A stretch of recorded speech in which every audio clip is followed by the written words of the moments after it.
Good morning, Jay. How are you? I'm great, thanks. You? Excellent. Excellent. Thanks so much for making it onto the show in your Danish modern living room there. We talked about this before we got started. It's not a real Uh, living room. I'll spill the secret. you know what? I think that we're escalating. It's like the Cold War. We're escalating arms, and you let me in on your dirty little secret that there's a green screen behind you, which means that you can dial in a virtual background and it looks that good. I think you're taking it to a whole new level, man. Zoom owns the credit for this one. It's a simple green piece of cloth, and Zoom does the rest of the magic. I know. It looks very stylish. It's a very styling kind of thing. So, Jay, um, Basix.ai is the company that we're going to talk about today. You're the CEO of this company. You've got a long and storied past in sales, as well a very, very fascinating journey in the whole way of instead of creating technology that just adds layers of technocracy and BS to somebody's day, you've actually figured out how to create something that strips away everything but the basics. So want to talk to you about what the company does, Basix, but also you and I have worked together. You brought me in to sort of help figure out what the brand should say. And I got into it a little and wham, I went, wait a minute, there's something weird going on here. And it was the psychology of the people that you were selling to. So I want to dig into that too. But first, give us a little bit about your background and your rock star sales history and the rise of Basix. Uh-oh. High Yeah, barrier there. So no I have a pressure. background in product management and sales. And I've been at this for over 15 years now. I had started as a product manager in the investment space. And while developing products, improving products, I got really interested in how to better help our sales force get those products out to the marketplace. And I spent, a while in those roles, helping, working on incentives, got started on some ideas on how to prioritize people's territories and help to set teams better up for success when they're looking at what do I do today? What's that next best action that I should take? Who of these customers should I reach out to? And I really got the sales bug. And that was the end of the product world for a little while for me. And I went over to one of our largest financial services providers here in Canada and got the opportunity to help start up the sales enablement group for that company. They ended up keeping me interested for over 7 years as I got to work on all the different sales forces there, from teams of 50 all the way up to the largest teams were about 8,000 people on the sales team. So experimenting at scale with over 27,000 total salespeople. And we tried everything that we could find to help make sales teams better. We did role design, capacity management, digging into jobs and getting people in the right places, constructing teams and making sure they had all the right players to really get the job done, helping to forecast staffing needs, make sure we are staying ahead of volume, incentive design, performance management, helping to drive people in the right direction, helping to create mutual rewards between the company and employees and the customers, analytics, performance management, sales coaching, you name it, every single lever we could find. And a lot of good came from it. A lot of people were able to win, get ahead, but the whole time we were doing it, I always felt like we weren't going right at the crux of what was going on. How do we actually help salespeople sell more and spend less time doing other things? Mhm. And so everything we did ultimately added something to their plate. We were either pushing or pulling or supporting along the way. And that was when I realized that something like Basix would be a game-changing idea to that sales problem. What if we didn't have to come in and add something after the fact to try to change what was going on? What if we could just support optimal sales activity from day one? So in simple English, Basics was invented to learn what a salesperson or a team, because it works really well with teams, does Mhm. and tracks their behavior. And when they're doing stuff that isn't getting results, it says, why don't we just move this over onto this side track here? And when it learns stuff that they're doing that gets them results, it says, why don't we make that the focus? You're like, it's almost like a valet or a concierge or a coach, not a coach, because it doesn't tell you what to do, but it puts the stuff, the good stuff right in front of you so you can succeed, right? Yeah, definitely. It's like having an assistant running along beside you that's keeping track of how everything's going and handing you your next thing to take a look at based on your feedback of what's working and what's not. Now, you know what's interesting about this? When I started to dig into it, I realized and I've seen this in so many different sectors, but I realized that this wasn't the norm. That started me digging into the whole idea of a technocracy and bureaucracy, and how the bureaucracy has actually exploded. I was doing it with another client where I'm like, oh my God, look at all this stuff. What has happened is we used to have 99% workers and 1% bureaucracy to sort of manage it. But then as things got more complex, we needed more managers so that people did what they were supposed to do. More complicated, another layer of management. More complicated, another layer of management, until finally you had 8 layers of management, 1 level of workers. The management was like half the team. And Yeah. they were just shuffling paper around and adding absolutely no value to anything. Then technology comes along, and it's the big promise of technology. I always talk about the, the Gartner cycle, where there's this insane promise that this is going to solve all our problems. And then it goes rapidly into, I love this term, the trough of disillusionment, when everybody goes, oh my God, this thing, all it's doing is making my life more complicated. In fact, every day now I have to push 20 different new buttons or check off these boxes or report or this or that. So it's actually knocked them further back. And then eventually they figure out how to work with it, and happiness ensues. But by that time, management is pissed because they're all slowed down. And so they throw another level of technology in there, more management, until eventually the workers are prisoners of the system that was supposed to set them free. And that was the profound thing when I started working on Basix, digging into this and finding out how much BS there is, because well-intentioned people were designing technology to help, but it was actually hurting people by making them slaves to a process as opposed to being liberated. Definitely. Wow, that was good. Eh? I'm gonna leave it at that. I think the show's done. Perfect. Time to go. Go have a sandwich. Sounds good to me. So, Nope. I mean, this is what you were looking at when you started looking at existing systems, right? Definitely. A lot of the time, a tool, when it's dropped in, can feel like dropping a rock into a river. And all of a sudden, what was happening in your company hits this barrier, and now it has to go around it or find a way over top of it. And it's just disrupting the overall workflow. So the question that I asked myself was, how can we build a tool that's a partner and not just a static tool sitting on a tool bench that now I have to incorporate into my routine? Mm-hmm. So there's an interesting thing here, because you and I got to know each other through Joe Girard, who's got the Alec Baldwin Award for being on my show more than anybody else. And so Joe let me into the psychology of salespeople in a company. Salespeople are in a unique situation because they're some of the only people who have real hard targets and goals and measures. So you dump bureaucracy on them and say, go. Suddenly they're like, I'll never hit my numbers. And you'll know that I didn't hit my numbers. I can't fudge that. I can't sort of hide that. I'm screwed. So it created these 2 groups of people: the prisoners, who were just like, well, I ticked all the boxes. I ticked my monthly boxes. Sales are shit, but I ticked all my boxes. Do I do good? Yeah. And then you got the pirates, who are like, screw all of you.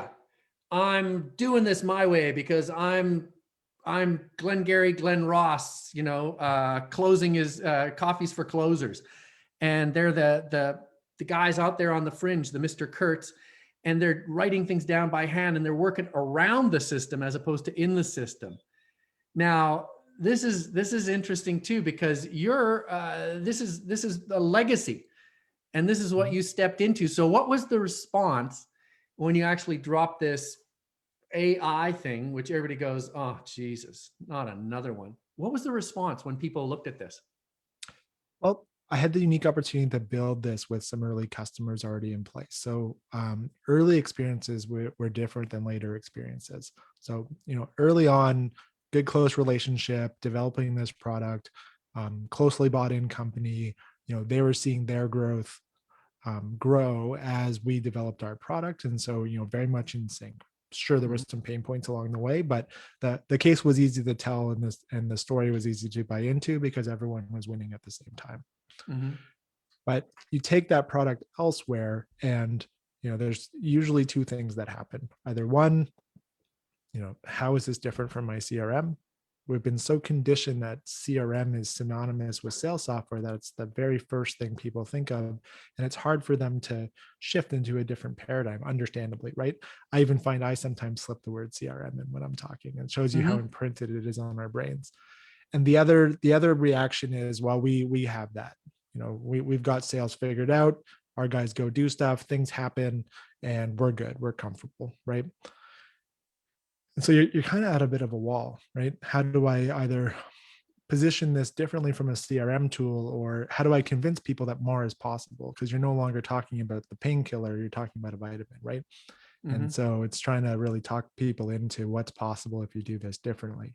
Now, I was bought in on that because I'd spent all those years in sales enablement and I saw what was possible. We did 36% lift on a 8,000 person sales force in 1 year just by moving some of these levers, not all of them. And we've done it again with our early customers and proven that this worked for really big companies. And this also worked for teams of 15 that were looking to grow. That first customer today is at 107 reps now, I believe. And Mm-hmm. so you can really do this everywhere, but you've got to step back and kind of be willing to think about things differently, right? Yeah. Yeah. So, you just talked about an interesting thing before we went on the call that right now you're actually tweaking the model. You're bringing in services. Mhm. But I'm also curious about employing a different sales force and using a sales force of people who love your product. Mhm. Because to me, it seems like a salesperson or a rep who is managing the salespeople, or even somebody like a CEO who's just really frustrated. They keep pumping dough into this and it's not working. Yeah. That a happy CEO or a happy rep or a coach or a happy salesperson might make an incredible sales force for you. Now, is that something that's in the works, or do you have evangelists? Do you have, I don't know, even affiliates or stuff like that? Yeah, so we're starting our early customers. I think all of them have worked on selling the product now, and we've just been putting together a ton of content with them as they tell us why they love the product. Um, with Basics, we're really looking for two core profiles. A post startup company, so a newer company with that relatively new sales team that knows how crucial selling is to rapid growth, Mm-hmm. but is up against existing companies or people with a lot more resources and is looking for a way to differentiate a competitive advantage Mm-hmm. where they can grow faster and not be bogged down by the same complexity and costs as everyone else, kind of playing that longer term, slower game. And the other one is, established companies with sales teams that they have something, they know they have an offer that works, they know they have a way to sell it, and they're ready to get serious about trying to scale. That's where our product can really shine, where you can go from, sales is just kind of what it is. 80% of my sales come from 20% of my reps, and the rest, do okay, and we just kind of go with it, to no, how do we streamline this? How do we create a common foundation so that we can scale quickly, right? Now, What? it seems to me like you also talked about adding services to the product. Yep. To me, if I could get a piece of Jay or somebody like you to Mhm. get me over the learning curve. Now, I've talked to the folks at Shopify, for example, Mhm. and I've had them on the show. And one of the most amazing things is that Shopify comes out, hey, I'm going to start my e-commerce website, and we're going to sell 1 million things. Of course, that doesn't happen because Mhm. it's a bitch to set up. Mhm. Shopify acknowledges that, Yeah. but they've brought in people who are these amazing contractors to get me up past the learning curve and selling stuff, because that's when they make money. Yeah. And I'm curious if that, I'm sure these companies are really impatient. Mhm. Like when it comes to sales, everybody's impatient. Is that kind of a plan where you're looking at, okay, we're going to give a mini J, put them in, get them over the learning curve real quick, get them to success, because once they have success, then they're eating out of your hand, right? Definitely. Um, yeah, so we're working on adding services in a few ways. Our product, though, the interesting part of it is it's really simple to use. There's a start button, there's a telephone button, a meeting button, an email button, and a next button. Like most salespeople figure it out without any training at all. But it still leaves the company, the rest of the people there, wondering, now what do I do? Everything's changed. we've taken all this process and put it into this platform. Now what? And so our services are targeted at the pieces around our software because it doesn't require all that extensive customization and onboarding that people have come to expect from tools like CRM platforms. We're trying to support them in the other ways. So adding sales coaching, helping them Yeah. set up a coaching framework, helping them to improve their message and their offer in the first 30 days to really accelerate their growth. Coming in and helping them take a look at their sales org design, their roles, their capacity, their incentives, and really get everything dialed in so that we can best help our customers win. Now it's funny. I'm working with one of my clients. They run a software as a service company that does safety reporting for construction. Mhm. And when they first had their clients, they were very unlucky in that they landed a massive client right out of the gate. And I say unlucky because when you get a client like that and you're working in customer discovery and figuring out what customers want, these guys said, this is such a great piece of software.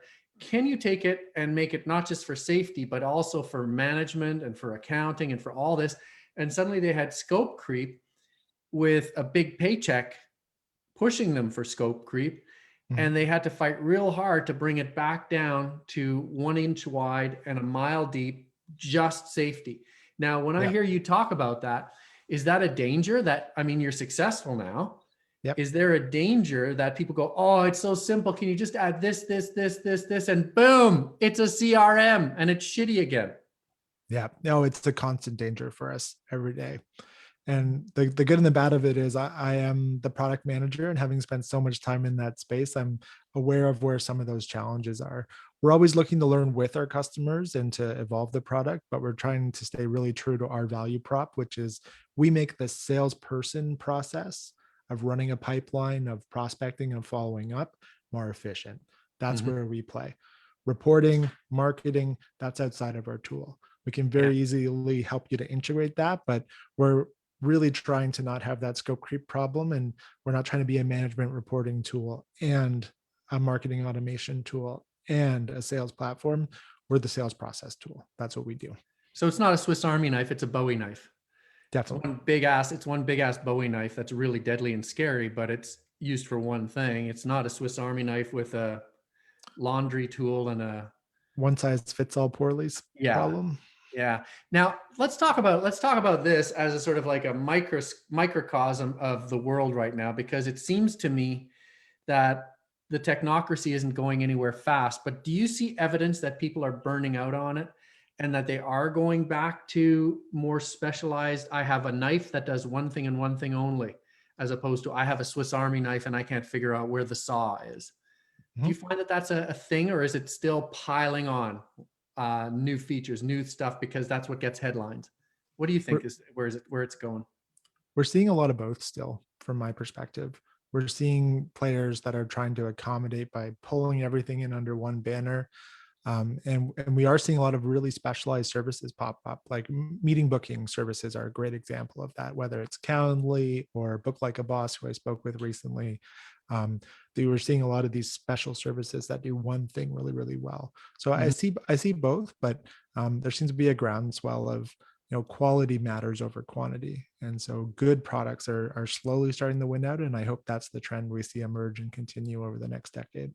Yeah, it makes a lot of sense. Although on the far side of that, then you've got all these very specialized shiny tools that marketers or entrepreneurs, they buy this because they saw on a YouTube trailer ad that if you don't do this, you're a loser.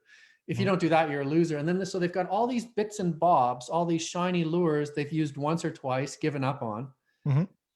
So the tool actually has to do a legitimate job. Now that takes me to Steve Blank Mhm. and the 4 steps to the epiphany, and a bit of advice from Jay, because your product is the ultimate customer discovery product. And by customer discovery, I say go out there, you find a problem, you try to listen as hard as you can. And it was wonderful because you did it on somebody else's coin.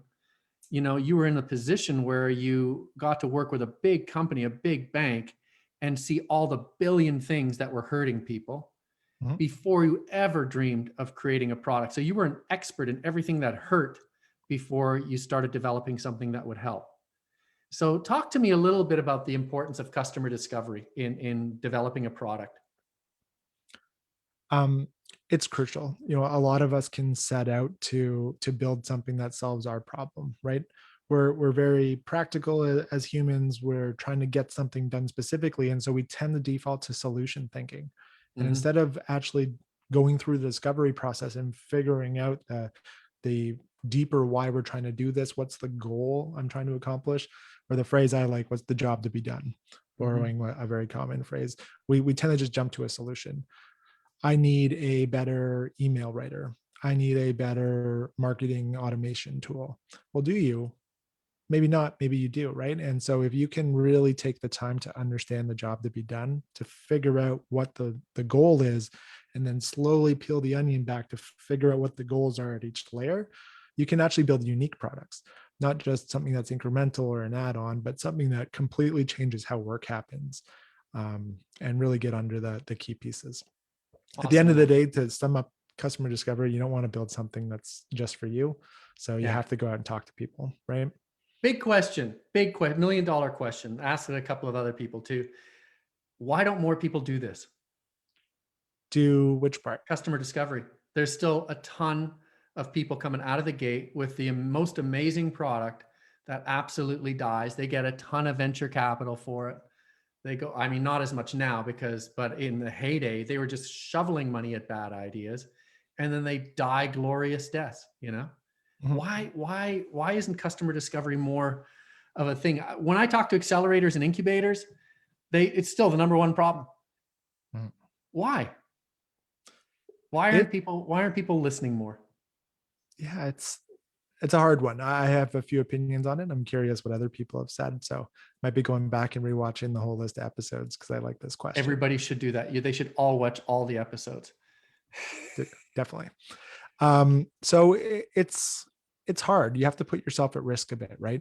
You have to take something out there that you're proud of, and you have to allow someone to react to that in front of you. You have to let them have their opinion. You have to hear it. You have to like really take it on, and that can be hard, especially when you have something that might be quite different. Um, you really have to understand how to use that feedback efficiently and effectively, right? One Mhm. of my old bosses a long time ago said to me, not all advice should be listened to, right? But all advice is valuable in some way. And so that was before either of us knew what customer discovery was. But it's really important to, when you're going out there, be ready for the fact that you're going to hear a lot of different things, and just know that it's all productive in some way. The trick is that framework, right, for how to take that information. um, it's really easy though, and I think this is why some people shy away from it, to just build it ourselves and say, hey, this is great, I've built this, now you can come to it because I built this amazing thing. And it's Mhm. just not how it works, right? So that nervousness around feedback sometimes. Also, it's just kind of getting lost, going down the rabbit hole. Entrepreneurs are bad at that. We can have tunnel vision. We can see one thing and just chase it constantly without Yeah. realizing that there's all this other stuff going on. Yeah. Those are my two Yeah. answers. Yeah, no, those are great answers. It's I don't know. I always had that perspective in life as well. It's like as soon as I make a plan, five better things come along. But if you don't have a plan, you got a plan, but then you got to that sets you on a course. But then you also have to be open and not have blinders on. Yeah. All right, so now there's two things that I want to talk about here, and to wrap things up. One, I'm gonna highlight your name in the brand DIY thing. In the brand DIY show notes, rather thing, brand DIY show notes, so that folks can reach out to you, because there's a number of people here who are either consulting with big companies or inside big companies or entrepreneurs that are starting to get traction. So I think definitely this is a perfect tool for somebody who's starting to get traction, starting to build sales, and wanting to get it right the first time. Second thing, there's a lot of entrepreneurs who were baby Jays, who are just coming, they're just coming out of the garage. They're maybe making a little bit money. I want to throw the suggestion out to them that they get a hold of you when things are going bad or things are going sideways and they don't know why, because I think it would be wonderful if you could, lend some of the advice that you learned through, banging your nose on the learning curve. Definitely. You good for that? I'm ready for that. I'd love to talk to people. Awesome, man. Jay, thank you so much for taking the time today. And yeah, let's keep in touch and see where things go. Thanks for having me on the show, Mark. I hope Yeah. everyone found some value, and I look forward to chatting with you. Oh, huge, man. Huge. Thank you so much. Awesome. Talk to you soon. Yep. Bye. Bye.